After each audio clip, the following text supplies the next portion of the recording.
Martine de Lille m'écrit: cela fait 15 ans que j'organise la brocante et personne ne m'a jamais emporté. Les électeurs sont ingrats. Allô Maillot? Allô Maillot?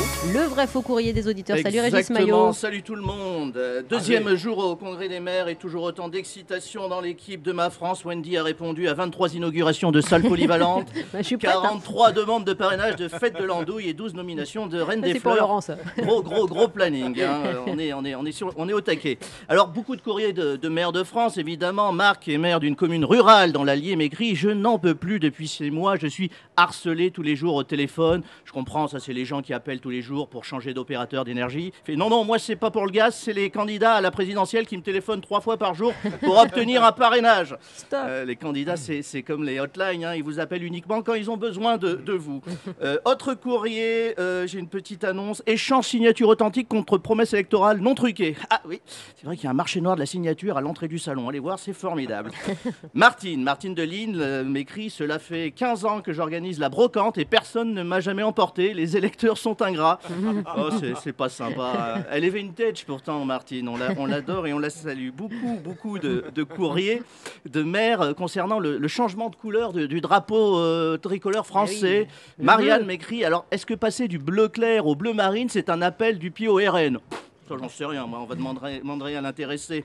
Qu'est-ce que j'ai comme courrier? Ah, un courrier de Philippe Édouard, qui est élu dans la Somme. Il fait: est-ce que quelqu'un pourrait dire à Éric Ciotti d'arrêter de m'envoyer des courriers d'insultes? Je ne suis pas le maire du Havre. Édouard Philippe, ils ont confondu. Eh oui. Le pauvre. PS dit également à Christian Estrosi que j'en ai rien à secouer de ses témoignages sincères d'affection.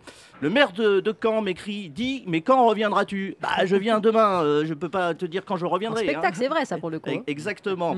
Et en fait, je termine par un courrier. Énormément de courriers d'élus frontaliers qui, comme la maire de Calais qui était là avec nous tout à l'heure, Oui. sont confrontés à la terrible problématique des réfugiés. Et je retiendrai cette lettre qui m'a bouleversé, parce que je suis un garçon sensible, hein, vous le savez Vous avez tous. du cœur, Régis. Ben voilà, je vous la lis comme ça, je fais un peu l'alarme, mais bon, je vais faire. Chaque jour, dans l'indifférence générale et souvent au péril de leur vie, ils sont des milliers à se jeter dans les eaux glacées du lac Léman, la peur au ventre et le cœur aussi serré que le portefeuille boursier, entassés dans des embarcations de fortune, de grande fortune évidemment, pour fuir l'impôt à la source, les droits de succession. Quand cela va-t-il cesser? Quand va-t-on enfin ouvrir les yeux? Et c'est signé par la main tremblante du maire de Lausanne.